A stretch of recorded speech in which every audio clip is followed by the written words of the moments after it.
We've all heard them, crappy video game titles, which took absolutely no imagination whatsoever. Sonic the Hedgehog, that's a 2006 one.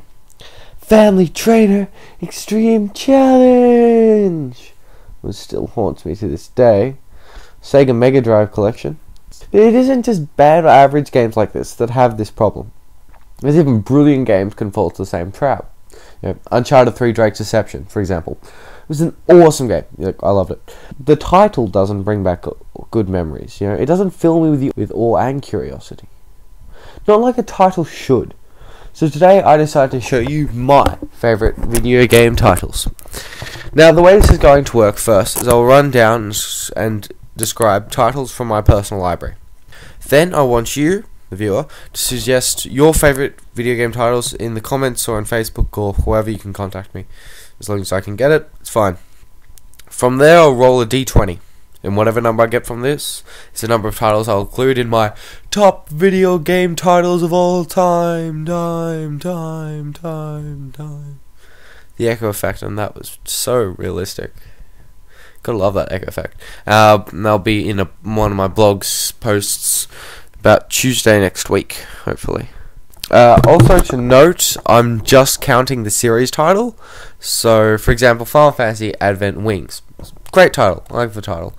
But I would only be able to count Final Fantasy in my viewing of it. So we're not counting the sequel name, so no Drake's Deception. It's just the name of the series, or that solid name. You get what I'm talking about. Now, in no particular order, let's begin.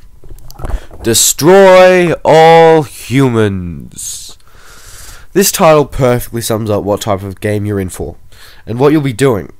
It brings forth the memories of total, complete chaos as you annihilate the Earth monkeys, wiping them out and destroying everything on the planet's surface.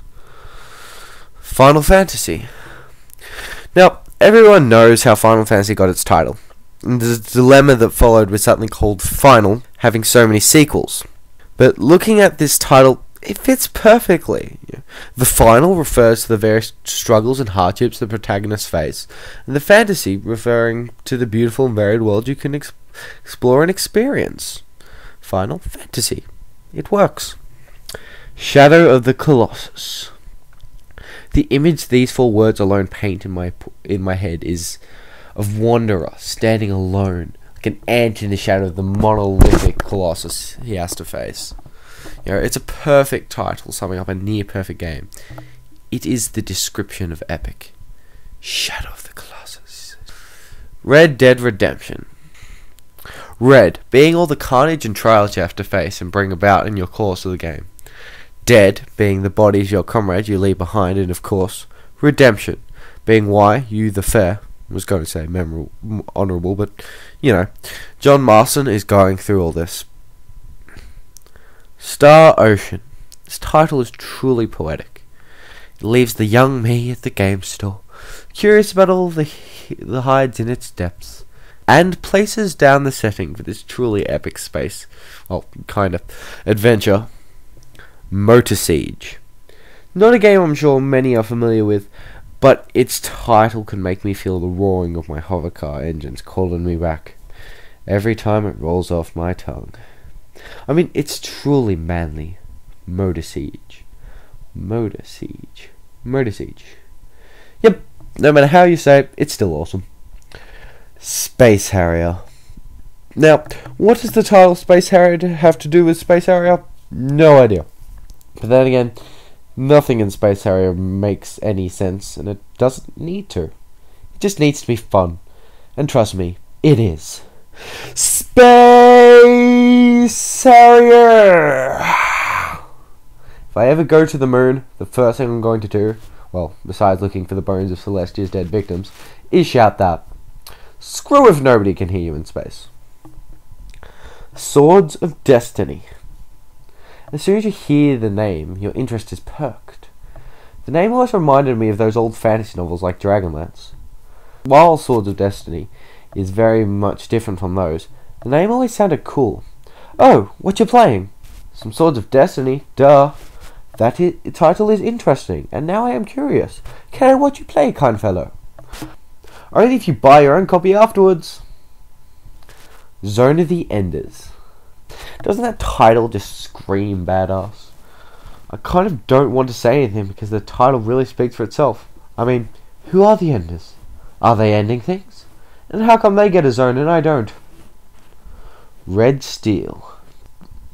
Oddly enough, the Red Steel series doesn't actually have any blood. At least not any red blood anyway. So this title is completely false advertising. Doesn't make it any less epic though. No More Heroes. This sums up the situation in the NMH verse fairly well. There's no good guy, and you're just the lesser of the evils. Though that in itself is debatable. Heavy Rain. This is what I'll consider the perfect video game title. At least so far. It isn't cheesy. It isn't referencing something in-game like Soul Calibur or Jack or, you know, those sort of type of things. But it does remind you of the experience of playing Heavy Rain. All the sad memories. And the threat of the origami killer drowning another victim in the rain. Devil May Cry. You get it? Because you're killing hundreds of demons? Devil May Cry? Get it? Get it? Huh? Huh? Now, this title is really awesome, and saying it alone will raise your badass levels by 2%. Dragon Age. It is an age where there is dragons, and fantasy, and many fantasy adventures, and stuff. That's the impression I got the first time I saw this title. Okay, now that was my list. Do you think I missed anything? Well, probably you thinking I have missed practically everything, but then write it in the comments. Then tell me, and I will, if your suggestion is good and I like it, I will add it to the list of my top video games of all time. Yes, that echo effect is still real, I promise. It's not me just saying the word over again. What are you talking about?